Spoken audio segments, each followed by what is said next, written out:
Oimore nya Kwaramogi, machiegni chenro mar oimore e Ramogi. Government must swiftly act to address the lecturers' grievances and solve this perennial problem once and for all. We demand with Kenyans that SHA puts her house in order. Riwruok jodolo mag Anglican nyiso luor ewi midhiero ma okwako sekta kaka thieth kod somo e pacho ka. We are rolling out the voter registration exercise on 29th of September 2025. That will be precisely Monday next week. Yes, Monday, sorry.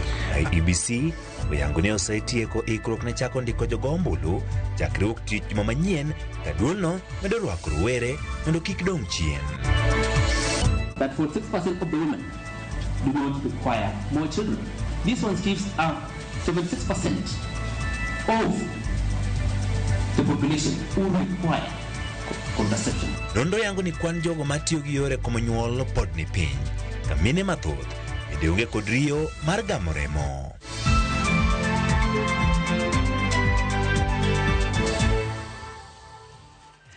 Kwaramogi ntiere kama kare kendo bomi weche manyien motimore pacho kato kod pinje maoko mowinjore odiochieng' ma kawuono. Inga Uchengi Manuel jaloko maro en Wilson Ochuka bed kod we chakruok nyaka gi ka wachako en riwruok mar jodolo mar kanisa mar Anglican kwa piny owacho mondo yud yor chungo ng'anyo mar jopuonj mbalariany mosebedo kadhi nyime moserocho chendo mag somo e pacho ka bende gi kwa piny owacho chul kuonde thieth gi giwegi omenda gi mag SHA mane ni ute thieth otiyo makare. Lidia Okeyo miwaler. Ne en romo mano kelo kanyakla jodolo mag kanisa mar Anglican, romo mano bage kanisa ma All Saints Cathedral e boma ma Nairobi. Kaluwore gi ng'anyo mar jopuonj marayany ma osebedo kadhi mbele pacho ka, jodolo go kwa piny owacho mondo range yore tieko ng'anyo go ka bende gidwaro mondo SHA ochulo osiptende ji giwegi omenda magi mar neno ni oganda odhi mbele gido thieth e osiptende go. The constant strikes by university lecturers compromise education standards and terribly frustrate parents and students, leading to changed education calendar and loss of time and financial resources. Government must swiftly act to address the lecturers' grievances and solve this perennial problem once and for all. We demand with Kenyans that SHA puts her house in order and prioritize payments of funds owed to all hospitals to enable them to continue to offer services. Gidwaro mondo mi od bura okadh chik magayo campaigns ma ohiu magiwacho ni kelo liet mar siasa ka bende giseo chenro mar empowerment program magiwacho ni konyo mana moko kuom jo Kenya to thothgi to guonyore gi pado. We shall seek that Parliament make or pass a bill to outlaw early campaigns. We demand that the country's leadership consider a workable plan to stimulate and spur the economy, and especially aside from the so-called empowerment programs that seem discriminatory. Jodolo go dwaro mondo mi piny owacho miduol mar EACC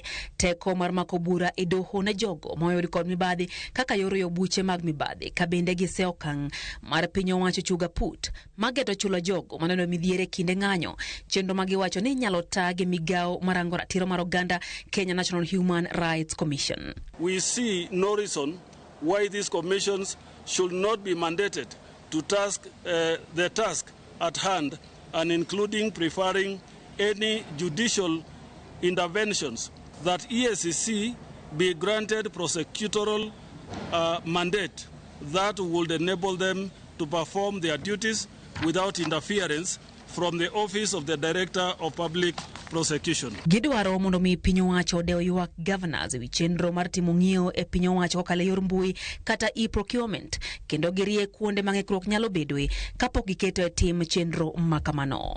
Lidia Okeyo, Ramogi TV, Nairobi. Kambi ma timo nonro mar Infotrack oyango ni atamalo 57 ma jo Kenya wacho ni piny Kenya ochomo kamarach kaluwore kod nonro no. Jo Kenya ywak ni nengo mar ngima ni malo, okumba mar SHA ok ti makare, mibadhi okwako pacho ka, jotelo bende ok nyis kit telo makare. Cynthia Onyango ni kod ler. E lipot makende manotim kod kambi timo nonro mar Infotrack kind tarik 13 nyaka tarik 14 dwe mar 8 higani, kendo ne okawe pach jo-Kenya makwan gi romo 2,400. Atamalo 57 mar jo-Kenya neno ni piny Kenya ochomo kamarach, atamalo 21 kia kuma piny Kenya ochimo, ka atamalo 17 to wacho ni piny Kenya ochiko kama ni kare. E jogo mawacho ni piny Kenya ochomo kamarach, otelne kod gwenge mag Masawa kod atamalo 71, Imbo mar piny Kenya kod atamalo 62, Ugwe kod atamalo 61, Nairobi kod atamalo 58, Nyanza kod atamalo 53, Kadhowadh nam chumbi kod atamalo 52, Hoho mar Oka kod atamalo 50, ka Nyandwat ma Ugwe ni kod atamalo 48. Bende kwanni joma miyo ema otelo kod atamalo 59, ka joma chuo ni kod atamalo 54, ka jogo manitiere kind higni 46 nyaka 55 ema otelo kod atamalo 61, ka giywak ni piny Kenya ochomo bungu. For the mature adults from 46 years and above, you can see the numbers are quite low, 13% and 16%. Kaluwore kod Infotrack, moko kuom gigo mamiyo jo-Kenya wacho ni piny Kenya ochimo kamarach uting'o pek mar ngima, mibadhi e kind mamoko. Poverty tied to unemployment. Then, of course, there is poor governance. Poor governance was stated in October last year. It's still an issue being mentioned by 15%. SHIF and SHA, that is now something that is coming out. Moko kuom gigo machando chuny jo-Kenya oting'o pek mar ngima ma otelo kod atamalo 40, nok mar tije kod atamalo 36, pek mar yudo somo makare kod atamalo 31, okumba mar thieth mar SHA kod atamalo 27, ka mibadhi ochung' e atamalo 25. Infotrack bende wacho ni jo-Kenya wacho ni ngima pek kaluwore kod medruok mar osuru mijuogo jopiny. One is taxation. There is a perception that our taxes are a bit higher. Then, of course, 16%,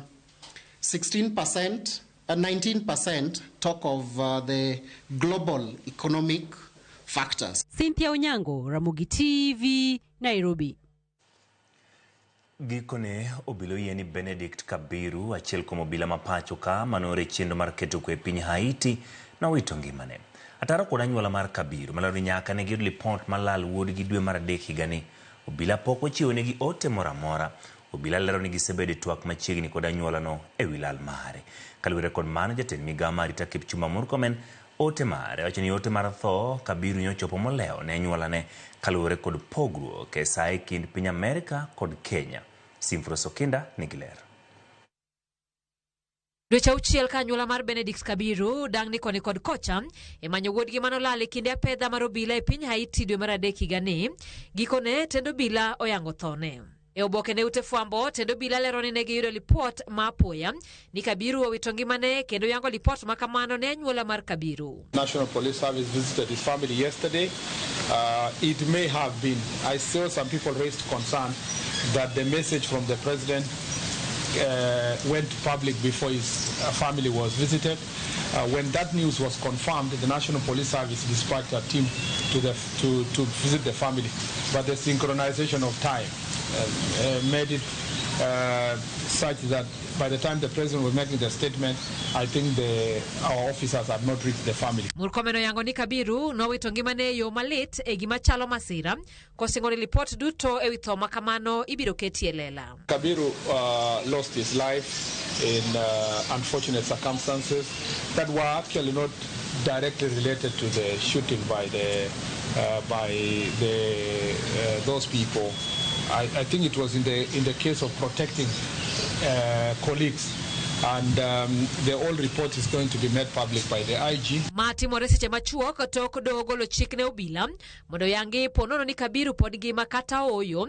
Kalone anyuola mar Kabiru ywak ni nyaka ne wuodgi lal, tendo obila pok onyisogi adiera e wi wachne. Komachielo, obila yango ni ringre Kennedy Nzuve, apisa machielo mayande wito ngimane masira mar apaya e piny Haiti, ringre mare biro donje pacho ka tarik 26 mar dweni. Koywaga pisano, jatend migawo mar arita Kipchumba Murkomen opuoyo obila wi tich maber mokoni osenyago lemo mathoth e piny Haiti. For the first time, the Haitian children did the exams, successful national exams. They were able to secure the airport, which is now functioning. They have secured the communication mast in Haiti that is also functioning. They have secured also the issue of the police headquarters and the administrative unit, all the government square is now operational, and that the gangs, the leaders of the gangs who are very terrible, are now in hiding. Karabeni jatend piny oyagoreyo ewi midhiero mokwako chenro mar jiwo arita e piny Haiti e kinde gala moro ma jokanyo e piny Amerika. Sirikal onyono kar tiende ni chenro no pod biro medo dhi nyime. Our expectation is that during or after this UN session of this year, there is going to be a robust framework with clarity of vision on the numbers and the resources that is going to support our team and other teams that can be brought to the mission so that they can be able to liberate. Nyaka sani ringre mar Benedict Kabiru pok ong'ere kama ntiere ka obila osingo ni gitiyo kod sirikand Haiti e temo yude. Simfros Okinda, Ramogi TV.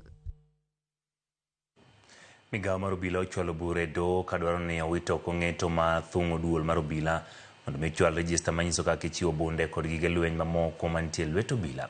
Magi yangore kinde ma winjo bura manne rawera Rex Masai pod dhi nyime ka doho medo nono matut ewi joma ne onegi. Walter Nyambaga nigi mathoth. Bando golo ng'eto makundo obila mondo opedhe nyim jang'ad buche register manyiso kaka ichiwo bunde ne obila e kod gige lweny mamoko manie lwet obila mondo non godo wach nek mar Rex Masai mane onegi e ng'anyo mag jenzi. Gawo mar obila ochopo do kod bura kadwa ni mondo wit oko ng'eto makamano. Is it agreeable? E bura mawinjo nek mar Rex Kanyike Masai kalo kuom okil mar obila lero ni ng'eto matarik 3 dwe mar 9 mar igane en ataro mar chik matayo arita mopondo magige rit kendo dudo kendo mag rito magige lweny. Done ogolo ng'eto mondo nywande register no e listi mag neno. NPS Council. This application, I am being informed that it was served upon us, but we are yet to get sight of it. But I've seen a copy of it from my colleagues from IPOA, and there are issues which have been raised here that we feel that we'll need to respond to. Eburano, Koblo Fredrico Capesi, Matesendo Bilama Central, Muchung ne gige lweny, okoni kar kano bunde ma Central, ne lwet duol mar IPOA, nyaka ne nonre wi tho mar Rex Masai chakre. Bende onyiso luoro ni nyalo rochruok kod register no. So parties are at liberty to file and serve a response within 14 days from today. Also all the parties to file written submissions.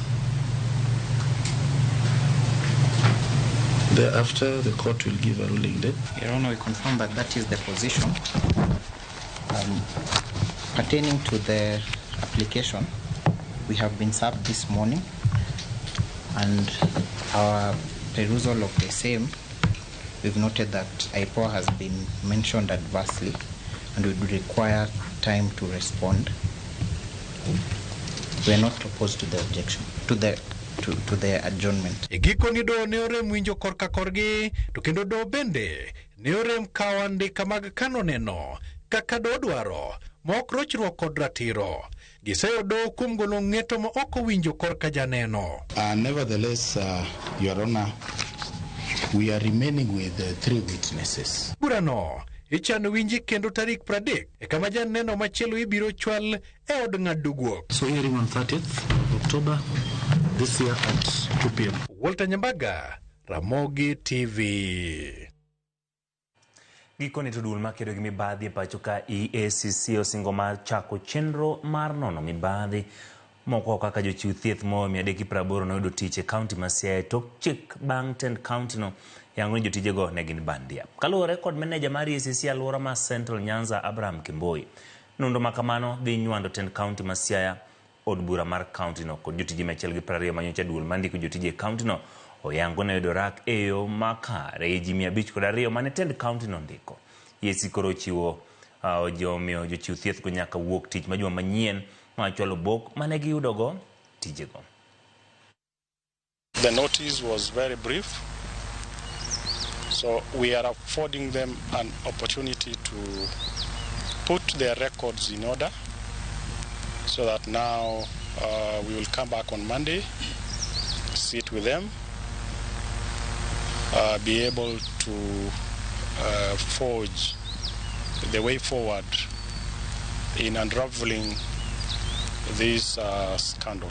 When you are doing a professional investigation, you summon all the people that are useful to that investigation. Agreed on few things that we need to sort it out. So the first one we've talked about is the documentation. And since we had a very short period of, since we received the letter, we asked them to give us enough time so that we can be able to present all the documents to them. So we've agreed that it will be done on Monday at 10 a.m. Gulmo chung'ne yiero IEBC oyango ni osetieko ikruok ne chako chenro mandiko joluto ombulu manyien madhi chakore chieng' wuok tich juma manyien. IEBC ochuga put mar rowere e okenge mar ywayo rowere mondo mi ondikre kaka joluto ombulu manyien. Kaka jafwambo marwa Chris Owino lero, duolno bende oyango moko kuom lokruok ma giseketo mar neno ni yiero maduong' mar higa ma 2027 otime yo mar ratiro. Chenro mandiko jogo ombulu manyien maromo milion 6.3 dhi chakore ayanga chieng' wuok tich juma manyien e kuonde chung' od bura duto 290. Direkta mar weche mag chike duol mar IEBC Crispin Owiye onyiso komiti mar od bura mochung'ne keto e tim pen chik ni ikruok duto oserumo ne chenro madhi timore e Huduma Centers kod kuonde ndiko jogo ombulu e ute chung' od bura duto. We are rolling out the voter registration exercise on 29th of September 2025. That will be precisely Monday next week. Yes, Monday, sorry. And our first launch will happen in Kajiado, in Mashuru, primary school ground. That's where we'll have the ceremonial launch. But all our Huduma centers, all our registration centers across all the 290 constituencies will be open. KIMS kit that will be deployed for purposes of registration of Kenyan citizens who are eligible are configured and tested, and Chair, the kits are now ready for that massive activity. Atamalo 70 ma jogo ombulu milion 6.3 ma IEBC geno ndiko gin rowere mag Gen Z, omiyo IEBC ochuga put mar rowere madhi konyo gi sero rowere mag Gen Z mondikre ka jogo ombulu ka gitiyo kod yore manyasani mag tudruok. The first thing is to mobilize young people at the grassroots level where the registration officers are, and also do the digital platform messages and push them there. Wiye bende opedho moko kuom lokruok magiseketo maneno ni yiero maduong' mabiro obak e yo maratiro kendo e yo ma ohuyanga. Moko kuom lokruok makamago gin kolo register maduong' mar IEBC dweche 8 motelo ne yiero maduong' mabiro kaka yo mar golo jogo ombulu manyawawa e register mar IEBC. We have made proposals that at least a certain period, 8 months to the elections, this audit should be undertaken for purposes of giving assurance to the public that we have a good and credible register that will be administered during the election.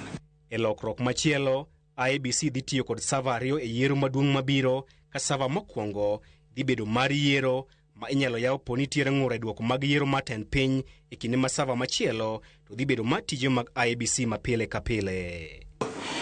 It has also ensured that there is a separation of the servers, administrative servers from the election servers, so that when scrutiny is called, then it is possible to narrow down on the servers specifically earmarked for conduct of elections or processing of election results.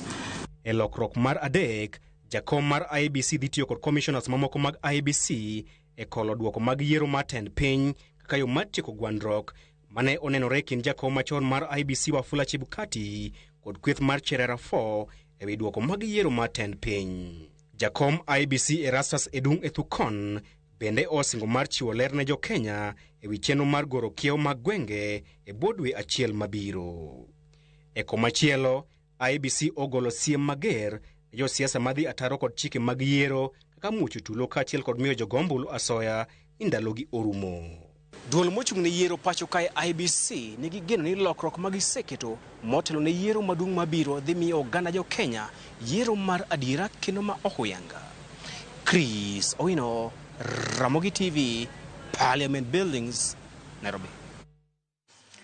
Kapod wantiere weche matinore kod yiero kodong' seche manok to jopiny kar chungo bura ma Ugunja kaunti ma Siaya timo welo mar manyo jal maboting'o bendera mar ODM yiero madundo ma tarik 27 dwe mar 11 higani.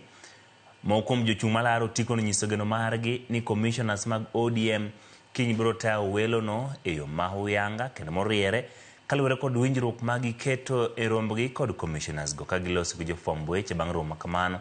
Jochungo kwayo tend arita kwe kaunti mondo miyo ji warita kinde ma yiero timore odiechieng' ma kiny mar geng'o achudhe manyalo njawo chenrono. Welo mar ODM ogen dhi chakore saa 1 mar okinyi e kuonde luto ombulu moyo 30 e kar chungo burano ka jogo malaro tiko mar ODM welono gin Joseph Alur, Moses Omondi kod Midusa Frederick ZB Owino.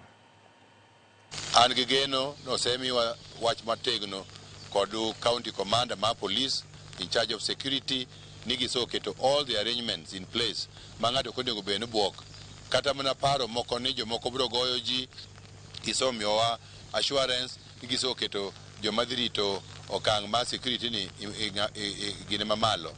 Adwana kwa joherawa nigi duto giwuog oko kapok ochopo saa 1 nikech stations te ibi yaw kapok ochopo saa 1 kendo ibi lore saa 9 modhiambo.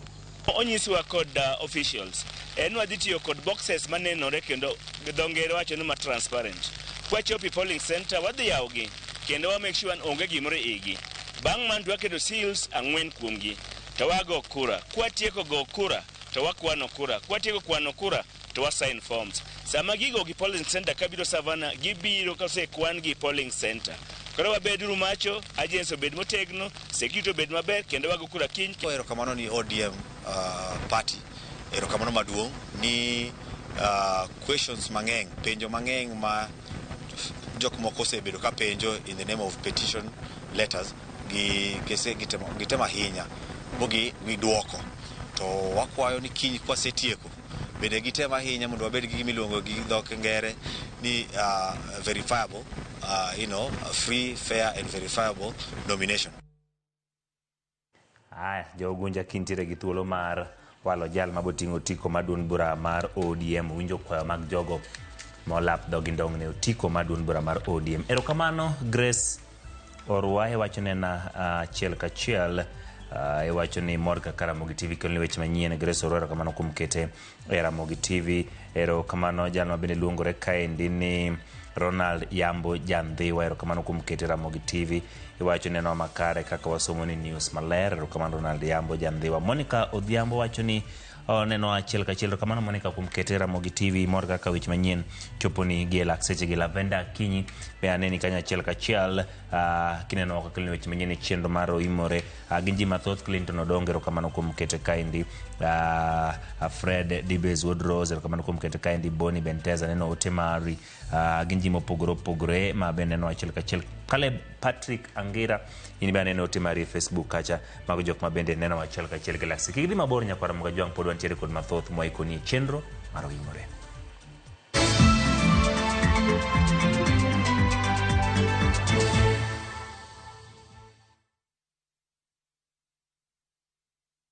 As an MC, I need to walk the talk. It's a walk I've walked many times. It's okay, everyone. Hakuna shida. Before, these tough stains would stay on my clothes, and all the scrubbing, it would fade my colors. But thanks to new Ariel liquid, it's all good. It lifts the toughest stains, keeping your clothes bright. Wash after wash after wash. Asante, new Ariel liquid. New Ariel liquid for washing machines. Brilliant stain removal in one wash.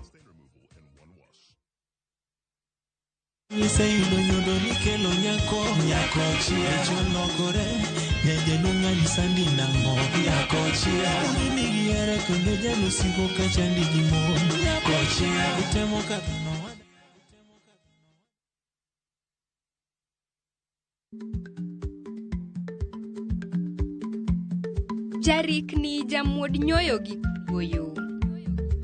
tiende ni dhi matek maok inono maber samoro nyalo miyo ng'ato midhiero.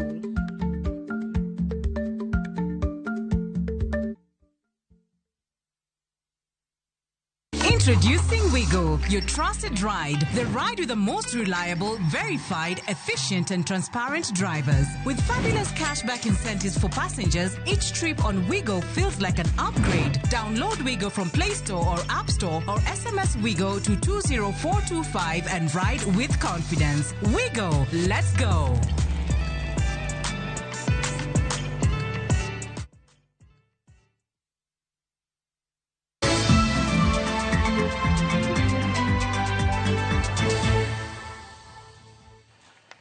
Erokamano kuom medo kete Ramogi TV chenro mar oimore riwruok ma jotelo ma wakeini mawuok Kaluo motis kaka Nyinam osingo dhi nyime kod chenro mag ting'o malo nweng'o mag mine e gwenge mag Kaluo kaka yo mar tieko midhiero ma juko wakeini to kod nyithindo manyiri. Jafwambo marwa Juma nigi ler ewi limbe ma jotelogo ne obedo godo Rongo.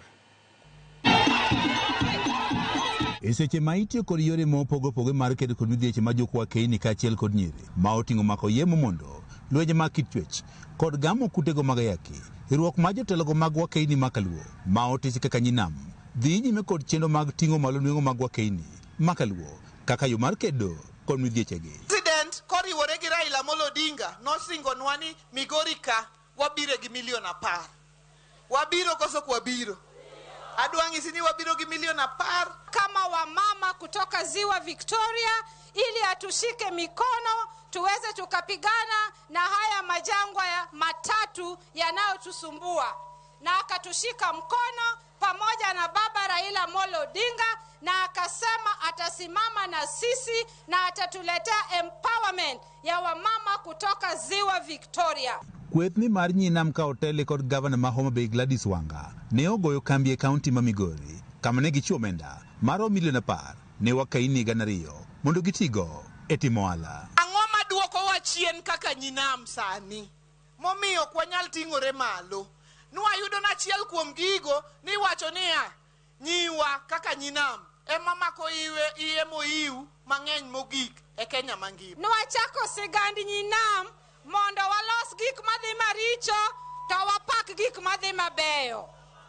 Ung'eyo ni e sigand Nyinam ka wan gi midhiero 3 mwakedo godo ma kisungu luongo ni triple threat. Adwa kwa Nyinam mochokore kaka wuono wawinjo miere kuonde ma wantie nitiere mine manyimine wa gonduru okinyi godhiambo adier koso miriambo.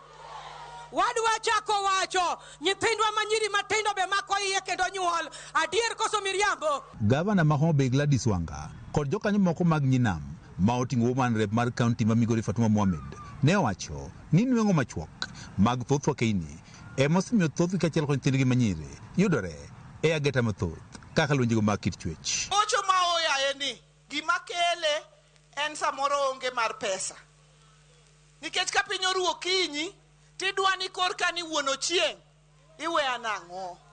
Ini dwa ni nyaka kibrit nyaka gimoro amora iwe anang'o.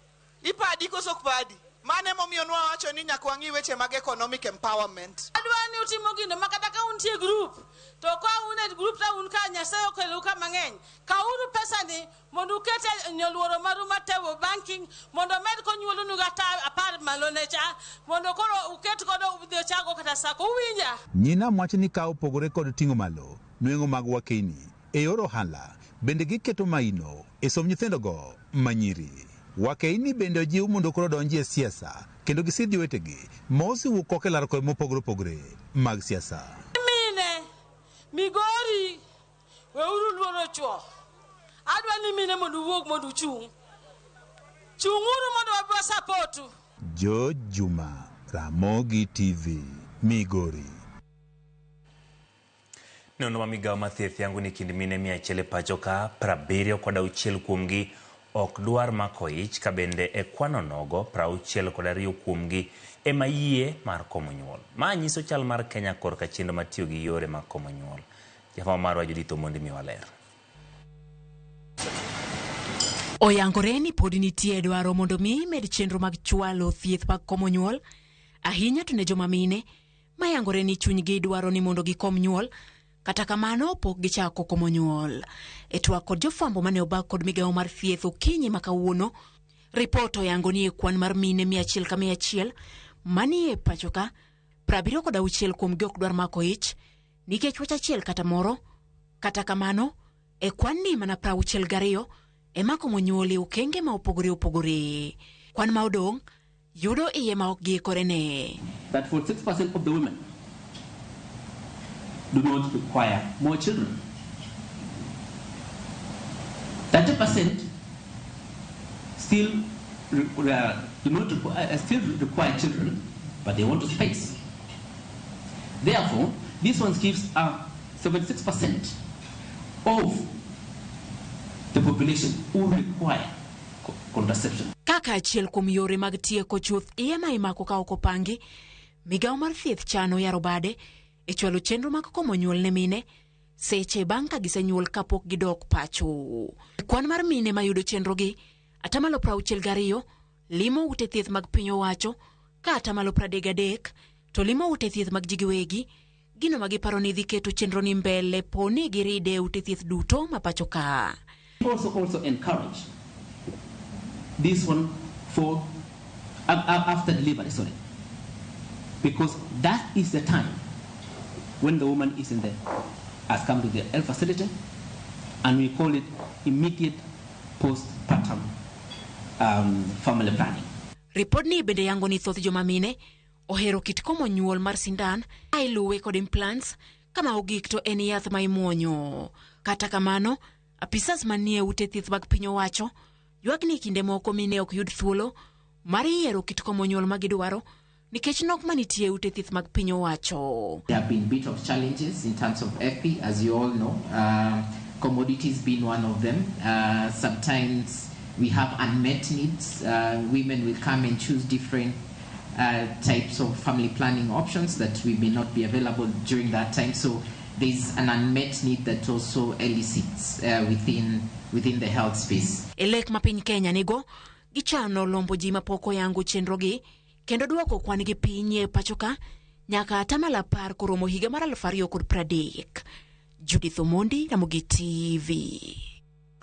Bad migawo mokwach kicho yangu ni mako Ibrahim Haida Yusuf ma en achiel kuom rowere ma video moro nyocho mako kagweyo kendo rem keto luone bendera mar Kenya ndalo 5 mokalo e kinde tugo e kind Mogadishu City kod Police FC.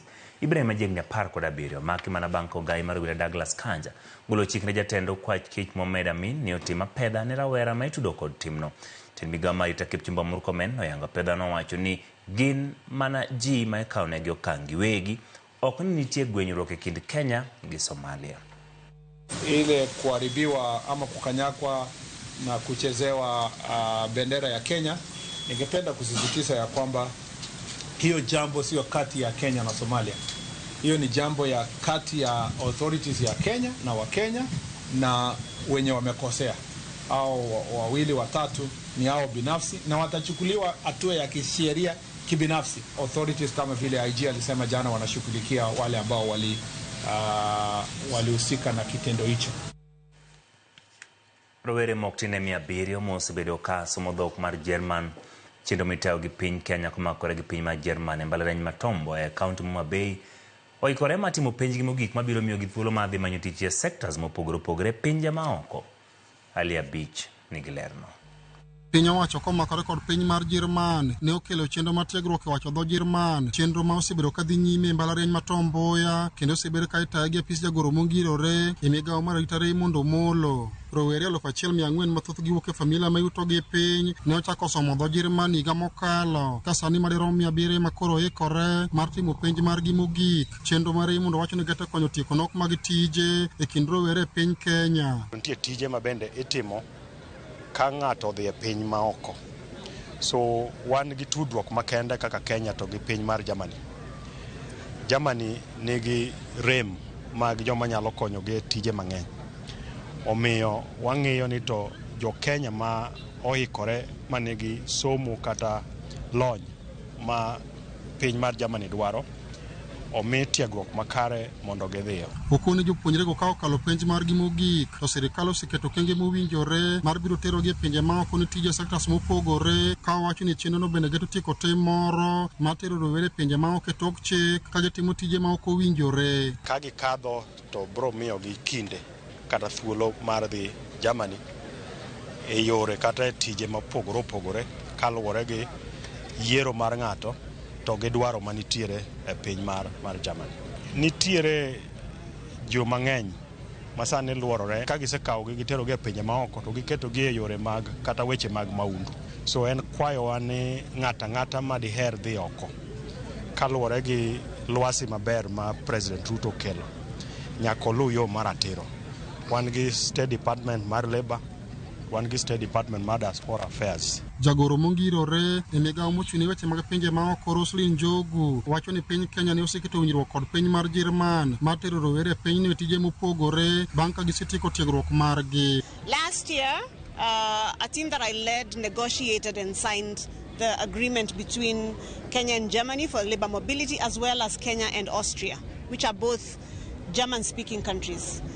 And one of the challenges we've had in having Kenyans take up opportunities in these two countries and Switzerland as well has been Kenyans' capacity or competencies in speaking German language. So what is being done here at Tomboya University really speaks to address that problem. Karowere ma osebedo chenro no wacho ni gin kod geno mayudo tije pinje maoko bang' ka gisetieko chenro no. It's definitely a great feeling since this stands as a great opportunity to us now. Right here, we might not be having the jobs, but we believe that abroad there are very great opportunities. Tunajitayarisha kwa mtihani wetu wa mwisho. Kupitia hii programu naona kuna nuru mbele yetu. Mae ndiye achiel kuom chenro ma sirkal mar piny Kenya timo mar konyo e kedo konok mag tije kind rowere. Jopuonjre ma osebedo ka somo dho Jerman e Tomboya University kaendi wacho ni giikore ne piny mogik ka koro giikore mondo mi gidhi gimany tije e pinje maoko. Ali Abich, Ramogi TV, Homa Bay. Riwruok ma jokene bunge mong'ere kaka Forest Society of Kenya osingo medo keto maino e pidho yien gi lek machopo kare singo ma piny owacho ma pidho yien bilion 15 kochopo higa mag 2032. Romo margi ma higa ka higa ne gibage kaunti ma Kisumu. FSK oyango ni kwan bunge pod nok e alwora ma Kaluo ka ranyisi en gwenge ma Kisumu manyaket mahino e pith ma yien. Jokanyo mag FSK ojiwo oganda mondo med pidho yien ka singo margi en neno ni gikelo jolony mabiro tiego jopiny e wi kit yiende to kod kaka ginyalo ritogi. Forest Society of Kenya kawo patik bodhi nyaka kuro ba wayudo ni kanyo nyalo kony maloka kosekonye. Agiyudo ni nitie moro ni malo Kisumu iluongo nang'o Karateng, to moro be onyiswa ni nitie Maseno. Koro bunge mantiego jo Forest Society of Kenya oneno ni ka gin Kisumu ka sasa gibiro jok moko ma gibiro kelo kaka consultants mondo kony jogo. Ijiwo jo Kisumu, ijiwo jo Nyanza duto mondo med pidho yiende nikech Kisumu koro awayudo ni en achiel kuom boto nikech en boto mar 4 nikech kuom asilimia men go 1.18. Wamor kod county government nikech oyienwa mondo wakony gi mondo yud jogo sponsors manyalo support Kajulu Hills, kod hills duto magengo Karateng, kod moko duto. We do not want the forestry that is done by just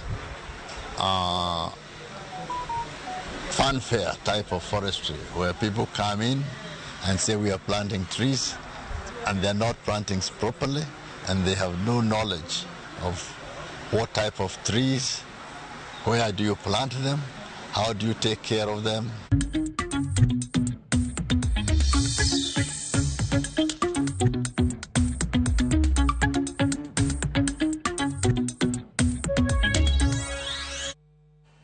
Jakom ma Sugar Board Medusa Nicholas Gumbo osingo ne jopur kod jomamoko e sekta mar sukari ni onge sand mag biro yudo kowuok kuom joket mwandu masani ema tayo kembe mag sukari mag piny owacho yor kodesa.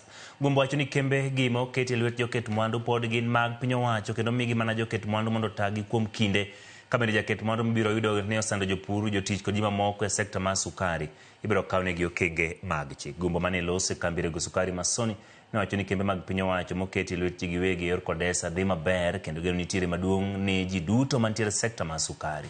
wacho ni midhieche matin makoni kod kocha mapod nitiere giloso mondo mi sekta mar sukari obed kod nengo. Jakom mar Sugar Board nosingo ni gidhi siro jopur e chenro mag pur mopogore opogore mondo niang' obedi ma oromo manyalo miyo piny Kenya gol sukari moromo. Ma pod en mwandu mar japiny, public asset. Soni en mwandu mar jopiny, ok en mar jaket mwandu. Wabiro ka gima wabiro timo mondo mi kik gingany japiny. Emomiyo abiro ka. Sani nyocha ne wachiwo gi dwe mar 5 mokalo, kawuono wabiro ka Soni mondo wang'in to nyaka ne wamigi dwe mar 5 mokalo nyaka sani gisego ndam maromo na nikech ndam wadwa ni gigo en ni mwandu mawuok ka mondo donji ofuko japiny, odonji ofuko jopur, odonji ofuko jobeto, odonji ofuko jodoyo, odonji agulu madhi konyo jopiny e yore waduto mwadwaro bag dongo.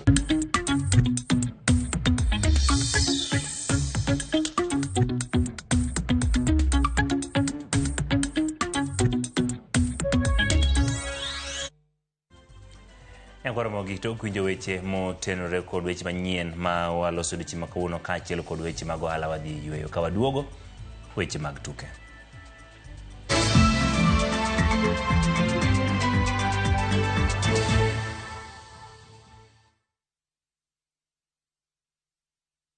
All right, listen up. Colgate is on a mission. It's kind of a big thing. Colgate Herbal uses traditional nature's herbs and combines it with Colgate Science for healthy gums and strong teeth. New Colgate Herbal with Salt combines traditional nature's herbs with a pinch of salt and Colgate Science.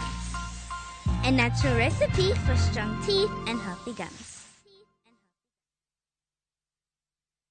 The world slows down, and in the quiet, we find each other again. We laugh louder. We love deeper. We reconnect with friends, with each other, with ourselves. This is the low season, the season for connection. Rediscover your partner over dinner by the ocean in Diani. Sing and laugh with friends on a self-drive safari to the Mara. Unwind as a solo traveler, journaling by a fire in Elementaita. Or finding calm with a massage overlooking Lake Nakuru. Because travel isn't only about where you go, it's about the people and the moments you take with you. This is the season for you. Visit VU Travel and let's plan your low season travel. VU Travel. Let's plan your story.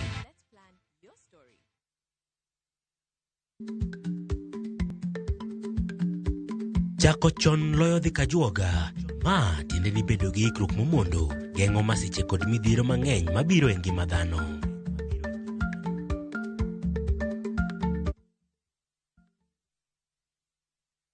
Kuom thuolo moheyo higni 20 sani, Direct Line osebedo kaka jachiwo okumba makare ne geche mating'o jowuoth mong'ere ni PSVs. E kor dwe mar 9 higani, ne watimo chudo mar omenda maromo 1.5 bilion ne jogo manoyudo lal moro amora to ni kod okumba marwa. Mondo iyud okumba mar nyamburko mari sani, los kod agent mari kata limo ofis marwa mantie machiegni kodi kata otole namba mar 0711 030 000. With the Direct Line assurance, every day is sure. Parni Royal Credit, magi jokanyo mani kod pok mathoth e Direct Line osewuok oko mareno ni Direct Line odhi nyime kaka jachiwo okumba mar nyamburko mating'o jowuoth ma otele kinde duto.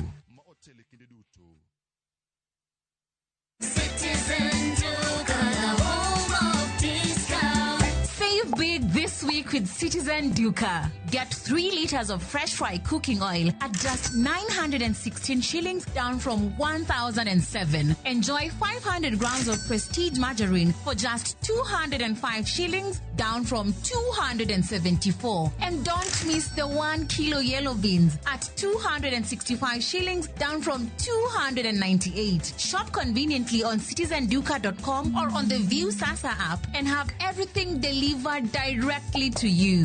Citizen Duca, the home of discounts. Citizen Duca, the home of discounts.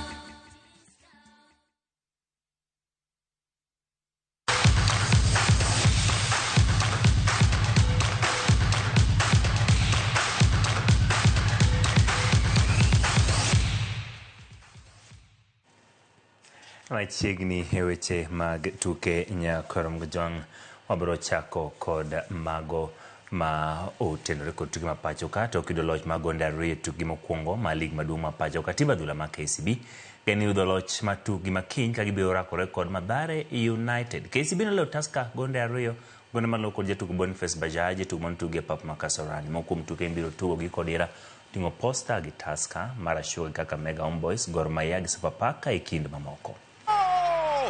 Boniface Omondi wino Bajaji kwao pesa sio shida. Naurusha ndani huko kichwa kimetoto. Ni yule Boniface Omondi wino Bajaji.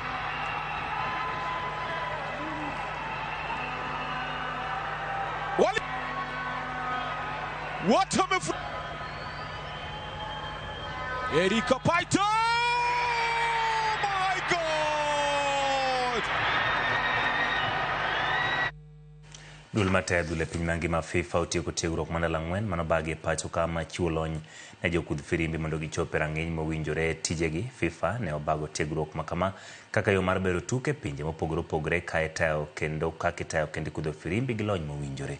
Tiegruok no oyueyo jokudh firimbi ma ok tin 35 mane yudo tiegruok kama 16 ne opuodhi kod FIFA kaka jokudh firimbi. Jokudh firimbi mane yudo tiegruok biro tayo tuke adhula e kidienje duto mag adhula kendo chwalo lony margi ne jokudh firimbi mamoko e gwenge. FIFA geto bero ndhadhu ma tugo e piny mangima ka gibago tiegruok mopogore opogore ne duol ma tayo adhula e pinje to kod jogo momi ting' mar tayo adhula e kidienje mopogore opogore.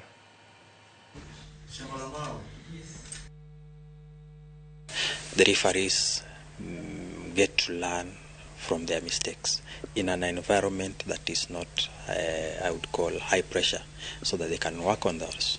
When they go for their matches, based on how they performed on the integrated sessions, now they can make the correct decisions during the matches. The organization has been fantastic. We have had top-class instructors. The way it has been conducted has been excellent. It was beautiful to see, to have us going through training with players, having theoretical courses, classes, doing exams in class, having instant feedback. Whatever you have done in the field, you are getting feedback from our instructors. And I would say this is a world-class level, and it's really appreciative. Tok duoko mag tuke mag Carabao na Manyoro koticha Rio Droma round mar 16 osegol ka bang'e biro yango kinde mibiro bage tuke go. Arsenal biro rwako Brighton, jaloch mokadho Newcastle biro rwako Tottenham, seche ma Liverpool rwako Crystal Palace, Chelsea biro limo Wolves, Wycombe biro rwako Fulham, komachielo Swansea biro rwako Man City ka Wrexham tugo gi Cardiff, tuke go biro rumo gi Grimsby karakore kod Brentford.